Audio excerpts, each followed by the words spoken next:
This week on Women Who Rise, I'm joined by Carrie Soave, realtor, speaker, entrepreneur, and one of the leading voices in the real estate world when it comes to AI, automation, and building a business that actually gives you freedom. In this episode, we talk about what most agents are doing wrong, why working harder isn't the answer anymore, and how the people who learn to adapt to change are the ones who rise.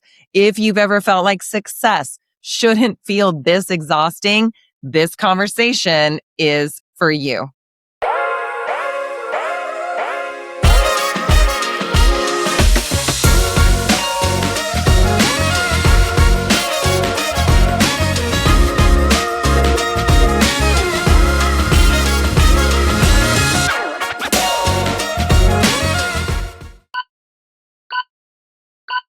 Hi, everyone, and welcome to Women Who Rise. I'm your host, Heather Mansy. Today, I'm joined by Carrie Soave, a Canadian realtor, entrepreneur, speaker, and one of the leading voices in the real estate industry when it comes to AI, automation, and building scalable businesses. Carrie is known for helping agents and entrepreneurs modernize the way they work, teaching systems that replace hustle, technology that creates freedom, and strategies that allow people to grow without burning out.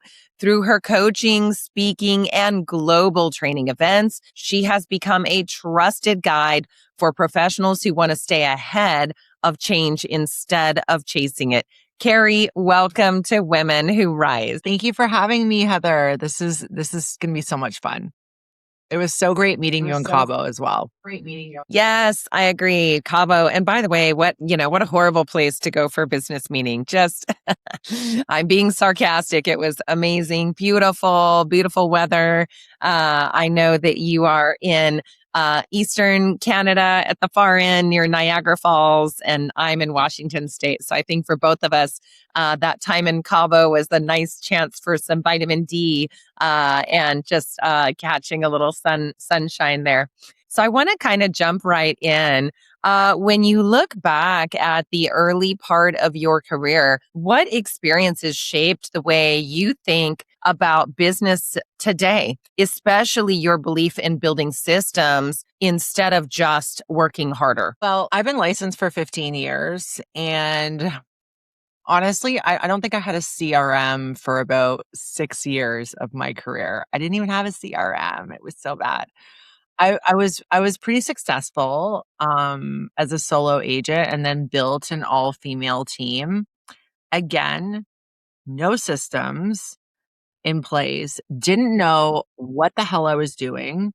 I didn't have any guidance. I don't know if it's my part of the world that I'm in or like the area. I don't, maybe this is something that happens universally across our industry, but I got a lot, like it's very competitive to the point where people hate on you, gatekeep, they want to see you fail. So I didn't enjoy actually hanging out with agents or being around them at all until I joined EXP because of that. I thought everybody was out to get me.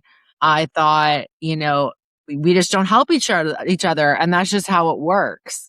Yeah, I kind of just had to figure it all out myself. So I'm Canadian. So I started watching how Americans were using their CRM and drip campaigns and all of that. And I thought, I'm just going to figure this out myself. And I did. I figured out the lead gen thing. I figured out funnels, even though I didn't even know they were called funnels back then. I ran all of my business on social media. So 95% of my business came from social media, but I was also the realtor posting pictures of myself on Instagram 15 years ago, right? So I got a lot Yes. of, who does she think she is? So now I'm trying to share as much as I can for free online. Yeah. Yes. because that's what I didn't have back then. I love that. And so much of what you said, I think also with regard to your experience inside and out of EXP and everything, while that's not necessarily universal, I think it is universal that when people join EXP from whatever circumstance they had before, they do find that is even more an inclusive culture than maybe what they saw before. And yes, I agree on the idea that, while I have been lucky to benefit from some collaboration at different points in my pre EXP career, I certainly have seen that it's much, much greater. Everyone has a genuine sense of ownership and collaboration with regard to the company, which is amazing. And then this is such a great heart you have for sharing with others. The fact that you're saying, look, I want people to be able. I want to be the opposite of the gatekeeper. I want to be the sharer.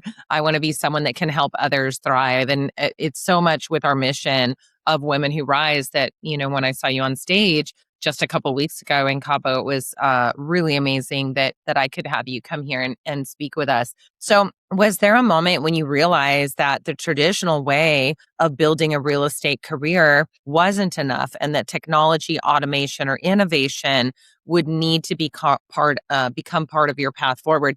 And I am alluding partly to the fact that you were able to generate, when you said 95% of your business was coming from social media, that is an extraordinary number for anyone today or especially at any point in the past 15 years. So I'd love to hear more about that as well as other technology and systems with regard to a point when you realized you had to change. Yeah. So I feel like I was a very social agent. Like even while I was on social media, I was the agent that was out every night, dinners, restaurant openings, local events.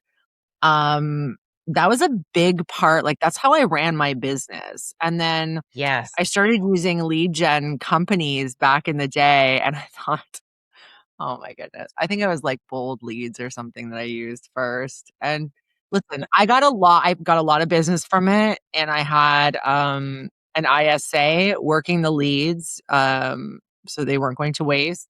And I did a fair amount of business from it. Probably about half of my GCI came from paid lead gen. But then I'm looking at this and I'm like, I'm paying $1,000 a month, and this is a long time ago. Maybe $200 of that is going to ad spend, and this is basic shit. Like let's be honest. This is generic basic ads, not customized, not personalized emails and drip campaigns going out. If you had those, if you were lucky enough to get the drip campaigns as part of your package, I thought I'm going to figure this out and do it better. So I kind of like went on a mission because I knew I wasn't going to be a door knocking person. I tried door knocking once my whole career Yeah. and I was successful at it.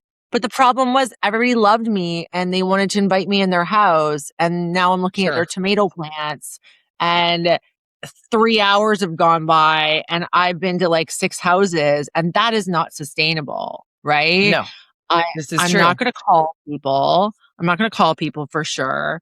So I was like, okay, I've got to figure out how to make this work for me. You know what I mean? Like, how am I going to get business? You know, prospecting methods aren't interchangeable for everybody, right? So you got to figure out what works for you. And then when COVID hit, it was like the world shut down. And I was like, holy crap, what am I going to do? I'm the agent that's out every night. So I doubled down on social media. I doubled down on automation. And that's how I got through that, right? Yes, I love that. What a great point to make. The fact that during COVID, you really had to retool. And I hear this a lot from owners, team owners, individual realtors, because whatever they were doing just prior to that often could not work in the COVID environment. If you were doing open houses and that was your great lead source, you definitely could not do that during COVID. And like you said, if you were used to being a social butterfly, you could not do that at all during COVID. We were fortunate to be one of the states that we were able to get declared as like a necessary part of the economy with regard to real estate. But boy, there was, no open houses, much less people touring, and even showing a home was quite difficult. If I know that you teach people to think differently about business. Mhm. What Mhm. was one of the biggest mindset shifts that you personally had to make in order to grow, just to the level that you are at now? What did you have to, in your mind, or in yourself, change? Okay, so I feel like there's two types of people. There's people who don't struggle at all. No matter what level of success they have, they don't stress, they don't worry. Things just flow for them, whether it's, whatever that looks like for them to have a comfortable life, right? And then there's people who stress, worry, try really hard, and are always struggling. Have you ever noticed that? So I That is looked really back. interesting. Yeah, Yeah. I look back and I think, because my husband was one of those people who was like a worrier and anxiety. And I thought, I don't align with this at all. Like, I look back, and even when I was like out all the time and social and not really, I wasn't growth mindset at that point in my career, but I never had to worry about money. It kind of just flowed. I had the exact lifestyle that I needed at the time, and I was happy, right? So in order for me to build a business, because like we're at multiple six figures a month in revenue. Yeah. And in order to Yeah. get there, I had to physically see what was possible. So I took my already open mindset and stress-free mindset and open my mind even more to see, okay, like this is how people live. This is a potential income for people, and this is how they live. I felt like I had to physically see it, and then Yes. I could manifest it in a way, right? Does that I make love sense, or that. is that a little too woo-woo? No, I mean, you know what? Honestly, I think it's amazing because, yeah, it's true that it's like sounds a little existential, but I think that, what we know is that, ontologically, our brain creates limiting factors. And if you can't imagine yourself winning that gold, it's going to be very hard to ever get above silver or bronze. And so, being able to wrap your brain around it. In fact, Spring Benson has a guy, William Lamb, who does some stuff, some work on this, where basically the idea is it's not just being able to imagine yourself there in that new world, but also being able to eliminate any worries you might have of getting there. And it's not just the fear of getting there, but some people have it in the back of their head that, well, gosh, if I get so successful, I won't be able to spend time with my kids anymore the way I do now. Or I'll have even more money and I'll have to pay so much more tax. And, it's really funny, but we have these like subconscious way of thinking, even that can limit after success, that we say, no, don't do that. People aren't going to like you as much. Or so we have all these wild suppositions floating around in our brain and we don't even realize it. It's like broke programming that you just have to figure out where are the bugs and get them out. So I love that you said that. To be honest, I love that you said that because this is really true. Number one, you have to visualize that it's possible for you, because oftentimes you have people that come from a household. It's very hard for them to make an income different than the household they grew up in. Their brain goes, no, no, no, like we're the kind of family who everybody all combined, we're in 100,000, and so the brain is creating like limiting factors. And it just feels very comfortable there. So yeah, I think that's extremely well said. I also wanted to ask you, you've been known now for helping agents use AI automation to scale. So obviously, as a businesswoman yourself, you've had to figure out there is like an army of one. And then there's how do you have other people, like even if you just have an ISA or other people helping you, you become like a little mini team yourself. And then sometimes we become much bigger teams. And so as a businesswoman, what resistance did you face actually when you first started talking about these ideas of, getting AI and things like that to duplicate your efforts? And how did you stay confident in your vision of teaching this to the rest of us? So I got to be honest. What stems all of this automation and building AI agents was when I had a team and it was all women. And they're great, but like I would never have a team again. I don't work well with people. I'm not like I'm working on becoming a good manager. I'm working on becoming a good leader. It does not happen naturally for me. I am comfortable alone. That's like my comfort zone. And I always told myself when I dissolved my team right before COVID, I said, if I ever feel the need to build a real estate team again, I'm not going to. I'm just going to hire like 15 VAs that can do absolutely everything legally that I can, you know what I mean, to relieve me as much as Yeah. possible. Maybe I'll bring in Yes. like a buyer agent. And that was my solution to scaling without having to run a team because most people don't realize like you're not just building a team, you're not just going to scale, you're adding a whole other monster of responsibilities onto your plate leading people. Like it's not for everybody. Yes. And honestly, I'm like, Yes. there's got to be a way. So that's what like sparked the interest in this in the first place. But coming into this space, I gotta say, Glenn Sanford, really supported me as a woman, you know what I mean, in this space. And that was huge for me, for somebody to give me a platform, which is part of the reason I love EXP because that's our leader. That is our founder. Yes. That is our Yes. culture. Our culture is what Yeah. Glenn built. Okay. And I really love that. But I got to tell you, I was not greeted with like open arms at all. Like there was so much friction with another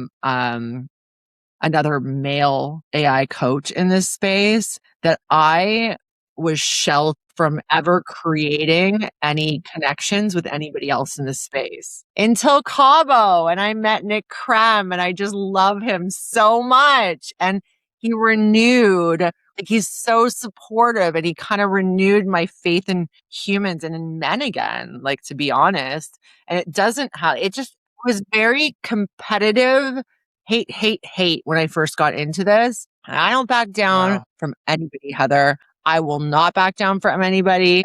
You give me problems. I will take what's mine and I will take what's yours too. And I will eat you for freaking dinner. You know what I mean? Like not, I'm not a woman who's going to like cry and run away and hide. I will cry, but then I will crush Yes. you. You know what I mean? Yeah. So, Yes.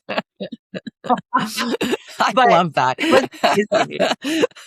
Wasn't easy. And like I post a lot about my mindset around this is that women have a chance to build something significant with AI. Like the playing field is even. There are no excuses. I am here to support any women that want to get into this. I will promote you.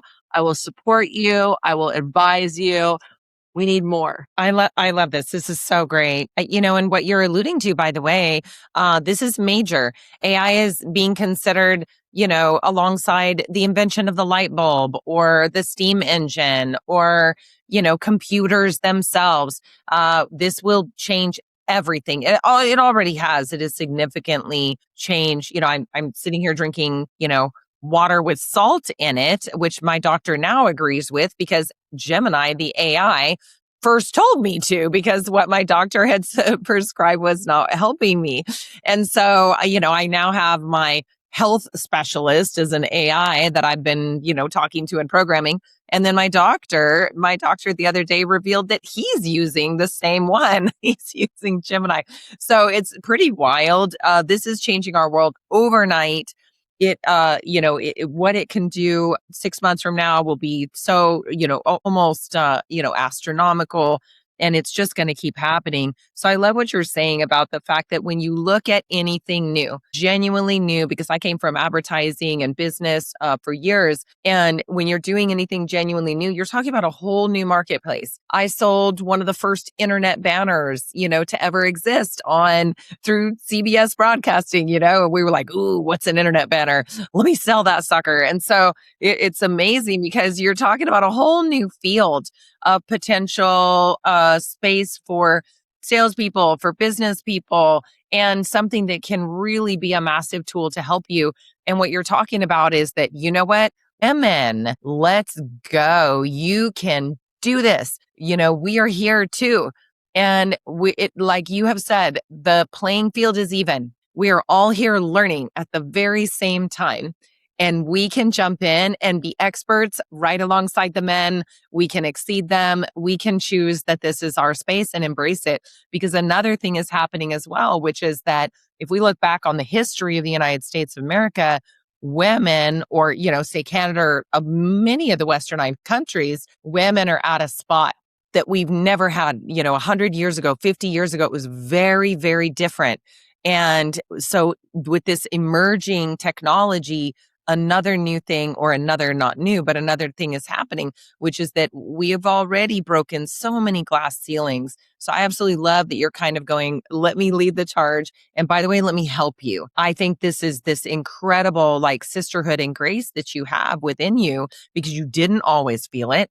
And you're there to say, let me give this to others. Fantastic, Carrie. Yeah, I think it's really important. Like, I want to be really clear on my opinion of what our future is going to look like in this world. In the Yes, very near please future, do. we are either going to build our own AI infrastructure, our own AI solutions, our own companies, our own team of AI agents, agentic AI workflows working for us. So we either build it, or guess what? We're going to be working for AI agents. And I'm not joking around. Somebody in Toronto launched a brand new website where AI agents can hire humans to do the tasks they can't do. This is where we're at. And, I feel like women, like I would just love to see women outperform men. I would love to see more women founders than male founders in the next 10 years. I would love that. That would really light me up. It's possible. It's possible. People are building entire companies with AI. You know what I'm building right now? I'm building an entire management layer to my entire company built of agentic AI workflows and AI agents. Like basically my humans are going to work for my AI management. Like that is what's happening. This is incredible. And, when you talk about, I know you were there in Cabo, so Pace Morby, I want to go down the rabbit hole of AI agents for a minute because, Pace Morby has an agent that literally does direct his human assistants what to do next, brings ideas to him, helps him plan vacations, but literally gave him the idea to do the vacation and to begin with because it saw he would have 4 days off and that him and his wife haven't hung out in a while. And this thing has a credit card. It has its own. It can do anything that he needs it to do. It is extraordinary. And this is just one iteration available today. And what you said just now, by the way, my first thought was either, and I know Glenn Sanford, our founder, said this a year ago, on stage in Seattle, which was, you guys, either you need to adopt AI and learn it, and technology, or you are going to be outclassed by the agents who do. But you said something completely different just now. And you said either you get on board and learn how to use not just AI, but, AI agents and things like that, or you very likely will be working for AI. And that is really a step further. I mean, you are naming companies that, you're talking about companies who are already doing this. This is really incredible. I would love, just for specificity's sake, for you to talk just for a moment about, hey, if someone has, for example, a real estate team, say they just, have 5 people or something like this, right? A rainmaker, a few other agents, maybe an ISA, and something like that. What would their first AI agent primarily do you think need or should do? What would that first application be? What is your gut instinct on that? Maybe a transaction coordinator. But like Mm-hmm. basically, you want to look at all of the systems and SOPs in your business for each department, and you want to create sub agents for all of those. And then you want to create a management agent as well to help you grow and see holes, see bottlenecks, see areas of improvement, see the good things that you need to double down on. Do you know what I mean? You need another set of non-human eyes. Like AI is smarter than us. We already know this. Okay. So forget Yes. about like, yes, you Yes. should use it as an assistant and support staff, but you should also have it advising you on how you're running your business, what you're missing, what you need to double down on, what you're getting right, all in terms of your growth goals, right? Yes, that is fantastic. Just the point that you made, we need another set of non-human eyes and categorizing them like that, putting them in, each chunk of, okay, if this is human resources and hiring, because obviously my podcast, we have a lot of real estate, but we also have plenty of women who are in, careers or different levels of owning businesses and or considering to. And so you can literally, this idea that you can compartmentalize and take each area of responsibility for your business and go, okay, let's put an AI agent in charge of each one and then see what it's got to say. I absolutely love that. Well, I want to go back well, to, sorry, go ahead, Carrie. you need to look at it in terms of if you're running a team, think about all the jobs that your team members are doing. If you could remove everything from their plate beside, like even down to their prospecting organization and planning and accountability,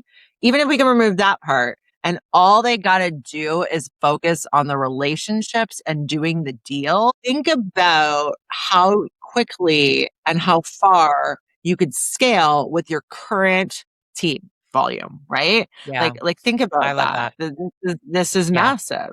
Okay, sorry, go This ahead. is I so totally cut you true. off. This is no, I love this. And this is so true because it's the part that usually in sales in particular that they love to do the most. It's the hand holding, it's the relationships, it's the social butterfly, right? Like you do. It's the opportunity to be a contribution to another human and create some sort of memory and climb a mountain together if that mountain is a transaction, and be able to be someone unique and useful to another person and, hand them the key and, get the hug and get the gratitude. This is what we live for. Yes. And we like being paid. It's nice. But I think salespeople are at their core very, very social beings, even among humans. And so if we can carve out all the stuff that is, pedantic and minutia based and that they could potentially do use that time differently to care for more people. This is incredible. And like you said, it's massive because how many more appointments could they go on? How many more houses can they sell? We're talking 2 to 3 to 4 times their, whatever they're maxing out on production now. And who doesn't want to earn 2 to 3 to 4 times or earn 2 times and spend 2 times more, or 3 times more time with their kids, their family, their hobbies, their vacation, whatever this is. This is absolutely extraordinary.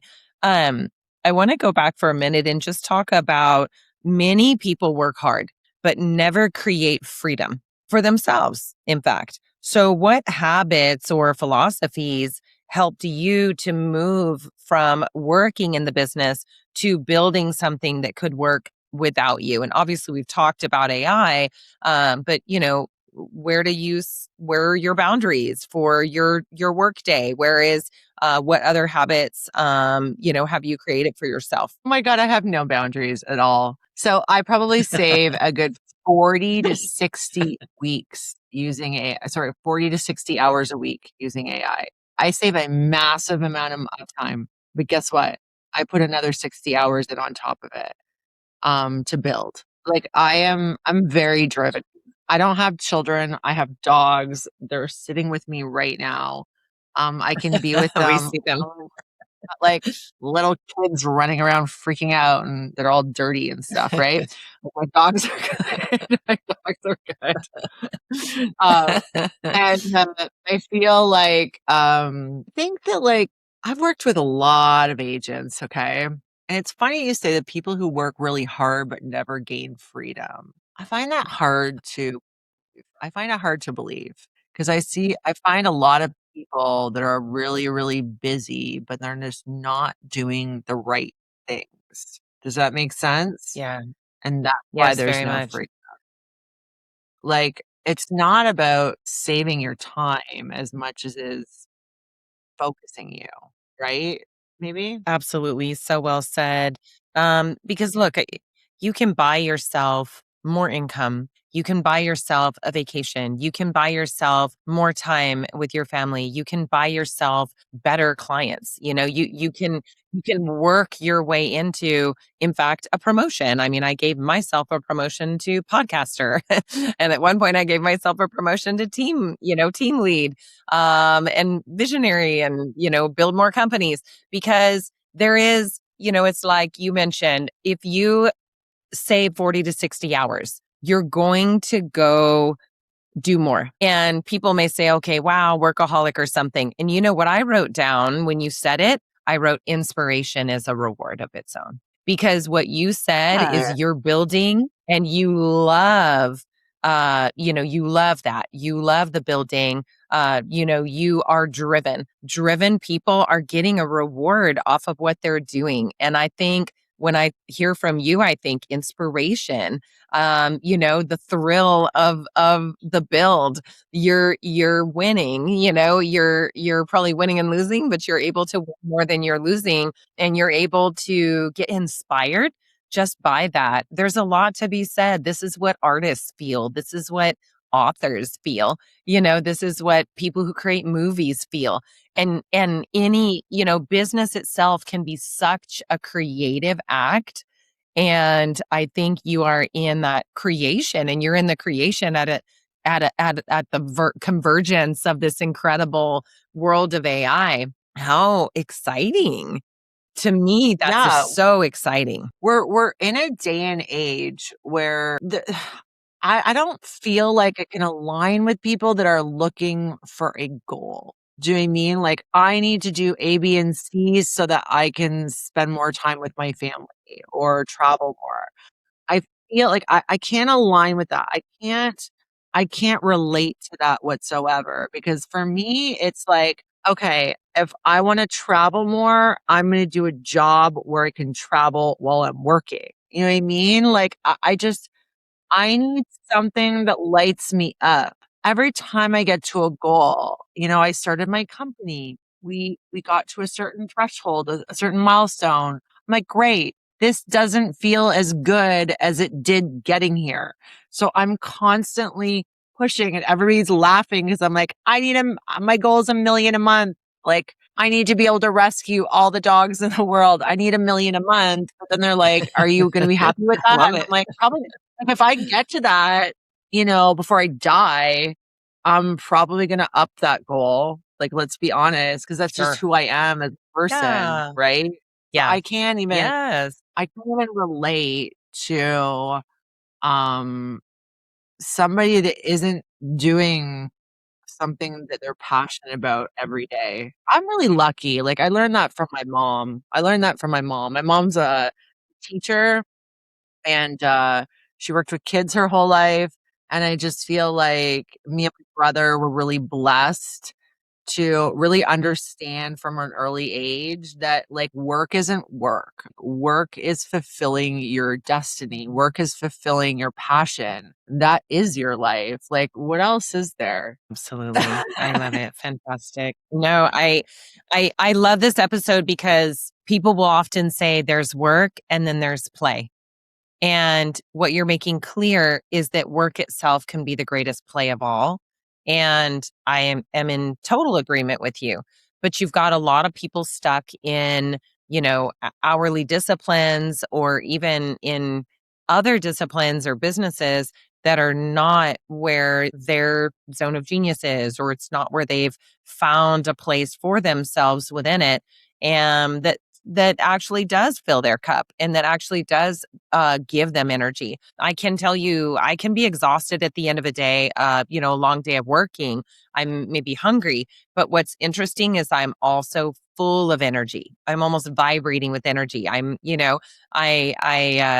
feel infused with ideas and stories of the day, and my brain is kind of popping, and I'm sure that you feel the same, and I know a lot of people who come on this podcast feel the same, because they're enthusiastic about what they're doing. And I think the right job for a person is the one that, they may have challenges. I think all jobs will have plenty of challenges, and sometimes they're big and sometimes they're small, but that it would be a job that can inspire you to show up the next day, challenge or not, and that you feel enthusiastic about being there, and enthusiastic maybe about what you can create after a certain challenge or whatever that is. I think what you're doing on this episode is you're helping other people to get inspired or to figure out maybe they need to find something that can inspire them. And I absolutely love that for our female entrepreneurs that are listening today. Yeah, not only find something to inspire them, but find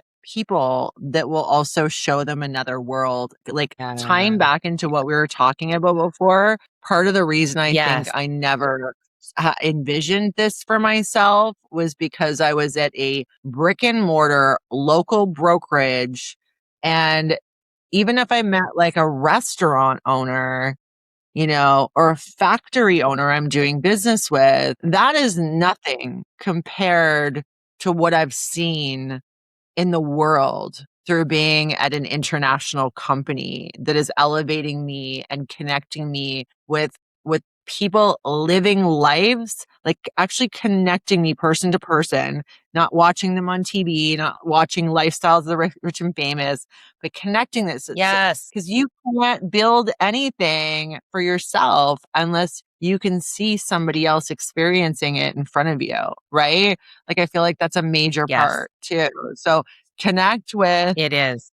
people, right? People that can show you another world and make it okay for you to fulfill your calling. You know what I mean? Your dharma, whatever you want to call it, right?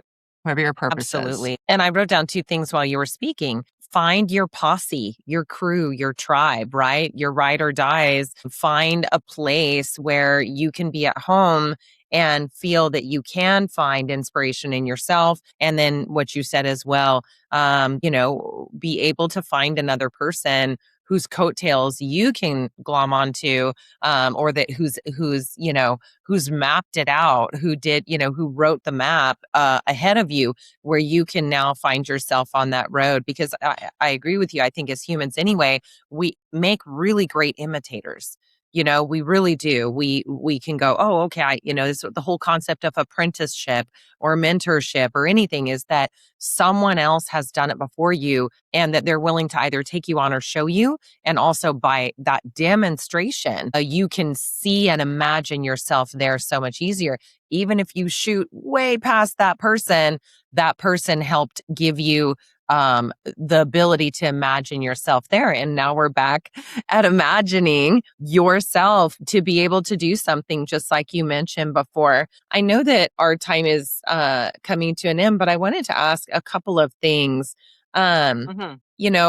You've built a brand around teaching others to modernize their business. What do you think most entrepreneurs misunderstand about how to grow or growth in general in today's world? They like, thanks to social media and influencers, they think that it's all sunshine and rainbows and it's like this fantasy land. And it's not.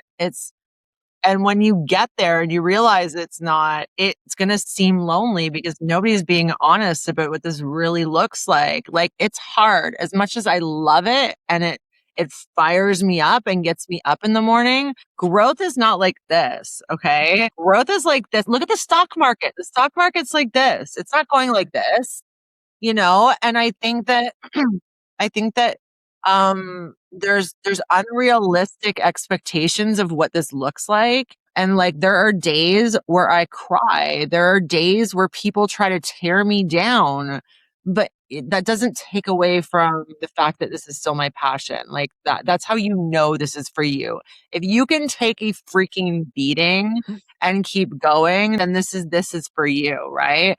But that's why I started my reality show. So have you had a chance to see my reality show yet? My whole purpose is because I don't just teach realtors how to implement AI. I teach entrepreneurs how to build a Yes. company with AI and scale a company with AI. And I felt like, so this is me last summer. I felt like I needed a business coach. We were at, 6 figures a month. I'm like, I want to get to a half a million a month. I need somebody who can show me where they've been. But guess what, Heather? I didn't know who the hell to hire because everybody is showing this lifestyle and this success on social media.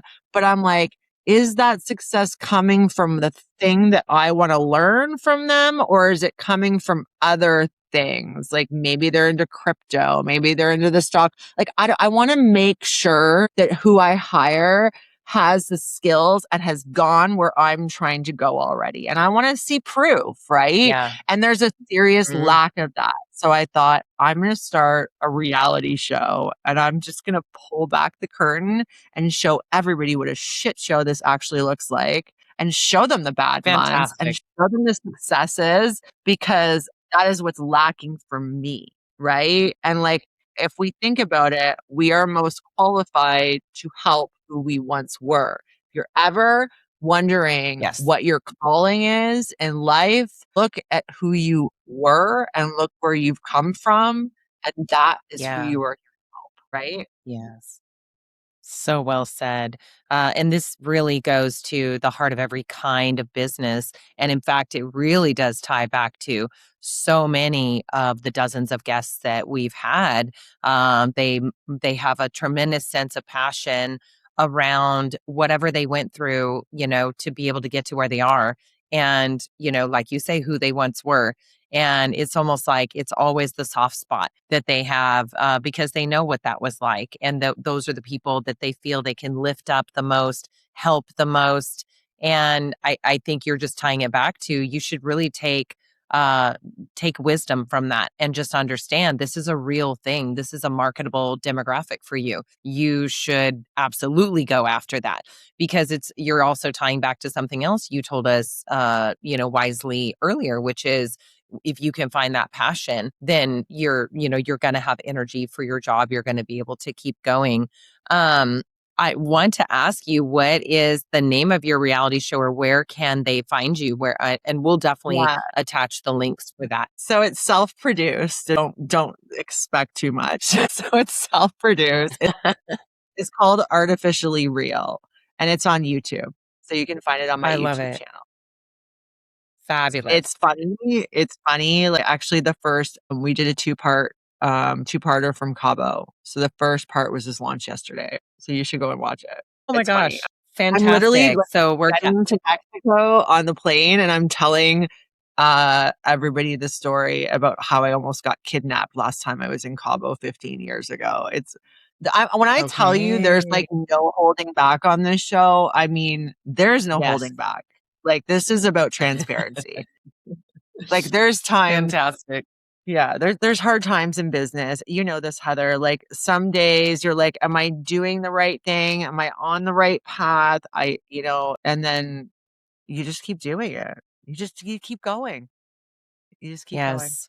I think it was Ben Kinney once who said, uh, people always ask me when I tell the story of, I think he was talking about Brevity, one of his, the software company he had established years ago and poured millions into.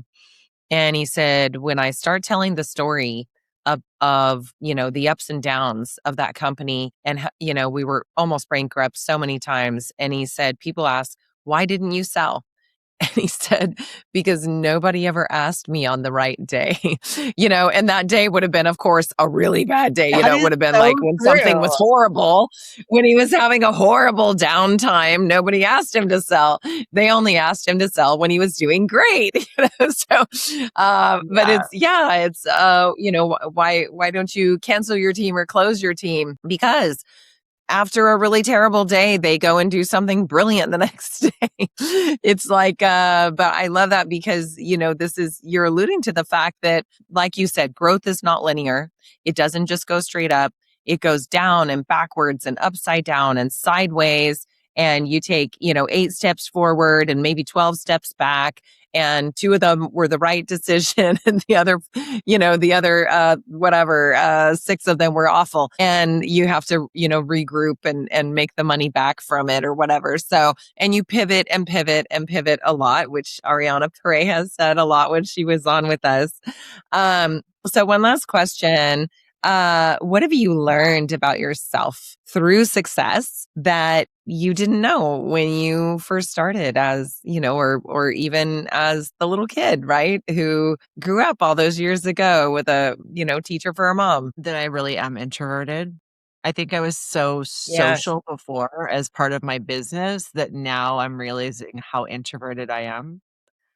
I'm realizing how lucky I am as I meet different people from all over the world and how much they Yes. carry, like how much weight they carry. And I sometimes I feel careless. I mean, do you ever feel careless where you're like, oh, I just, know everything's gonna work out. And like I have this this this idea of ever Yeah. like we're all living in a simulation. Like this is me. Like God.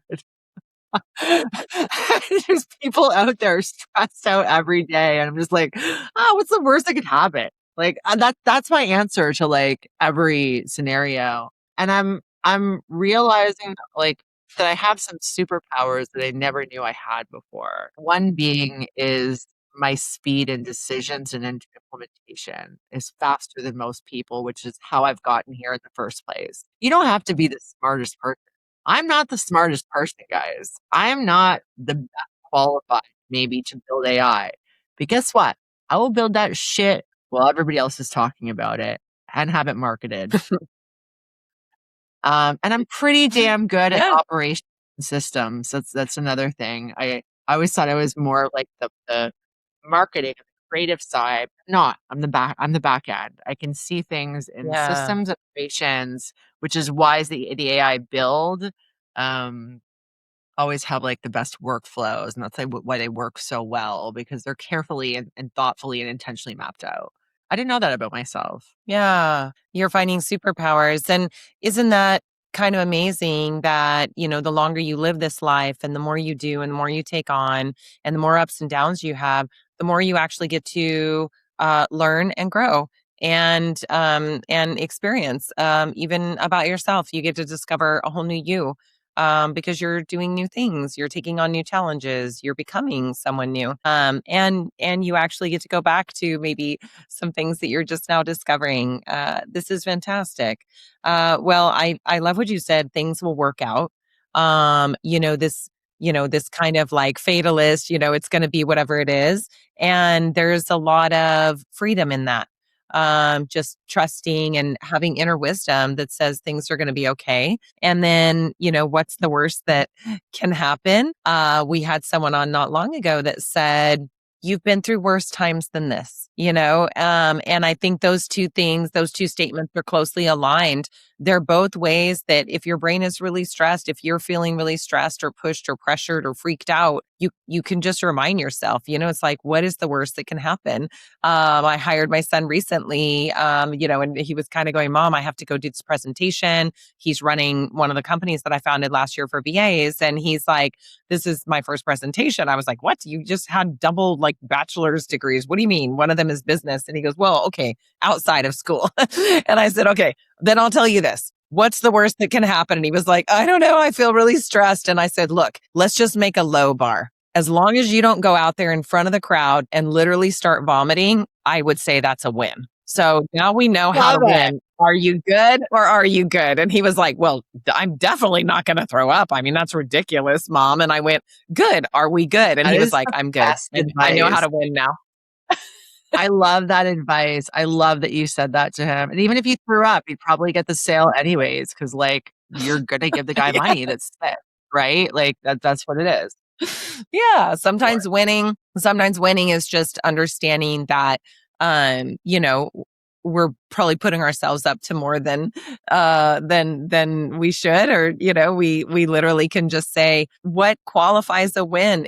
It's probably just, hey, did I end today with a smile? Did one person have a better day because of me? Did I close one sale? But we're like imagining winning as this giant thing. Well, Carrie, I want to say a huge thank you to you. You have so much wisdom and humor. And although you may be introverted, I think you have made our whole audience smile today. And just also, by the way, what a challenge you gave the women of our audience. Like, ladies, come on. This is a new Yeah. economy. It's the AI economy. Let's get it. Go for it. Carrie is your cheerleader. She is your instructor. She is here to help you. Please connect with her. She is phenomenal. And by the way, what a thrill, because I got to see you on stage. You blew the mind of every single, we had like 1,000 people in the room. You blew their minds completely. And I cannot wait to see you on stages again. And by the way, to continue learning from you. But I thank you so much for your time today with our audience. Well, thank you for having me. This was so much fun. I love being in an environment where I can completely be myself, and I completely feel myself right now. So I thank you for that. You're so welcome. Thank you so much.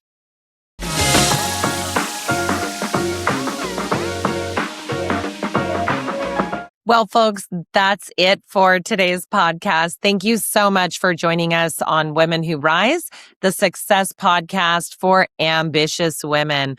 Today, Carrie taught us, number one, visualize what you want and find a place and the people that can inspire and fuel you.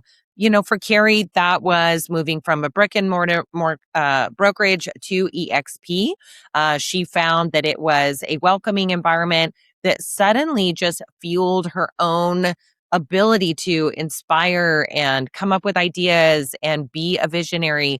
And this has allowed her to grow exponentially and to succeed very well inside the company because she found her tribe. So find what that is for you, whatever your business or life is doing, and just go figure out what is your tribe, what is your inspirational environment that you can be inside of. And until you do, still visualize what you want and go find someone who has done that before you, whose coattails you can cling to and whose example you can mimic and follow, so that you can go after the same thing. Number two, build AI agents into your workflows and stay on top of this emerging world. Carrie kind of jokingly, not jokingly said, look, either you need to build AI agentic workflows, AI agents into what it is you're doing in your business, or at some point you may be the human that the AI workforce calls to do the work that AI cannot do and that a human needs to do. So, I mean, a little bit of a dystopic thought there, but the fact is, she said there are already companies, even in Canada near her, that have been established that are already hiring humans to do certain things. Obviously that one has a human operator, CEO, but then they've got a workforce of AI agents, and those AI agents will call out to request work done by humans. So this is fascinating. It is a very interesting time to be alive on this. Number three, again, the future is AI. And like Carrie said, it is a level playing field where women can rise. You can become an AI expert. You can, figure out how to utilize AI in your workforce. You can, and should. I mean, Carrie made the point. This is a level playing field. Everyone can do this. Women can, it doesn't matter, male or female, you can find that this is a very unique time in our history, and you can find your place in figuring out how to make AI work for people. And so, like Carrie has done, she said, look, I understood that I was being supported, that I had found the right workplace and the right tribe. And she trained herself. And now she's a main stage speaker about AI because, people in the audience can relate. So the fourth thing, be busy in the right things. She said, everyone's busy, but are they being busy in the right things as an entrepreneur? You need to be busy in the right parts of your business to genuinely grow and excel in your business and in your life. And in fact, if all you're doing is busy work constantly, you're not able to properly visualize or, invent or create the next level of whatever it is that you want your business to do. And so be aware that you are in a creative enterprise. Being in business is a creative enterprise, and you have the opportunity to grow and thrive and do so much more if you can simply take some time, strategize, give yourself the visualization of, imagining yourself winning, imagine yourself to be and go where you want to grow, and then look at doing the right activities that will help you get there. So that's it for today. Visit our website and find our episode guide and worksheet that will help you use these tips to take action in your own life. Please like and subscribe and join us everywhere podcasts are streamed.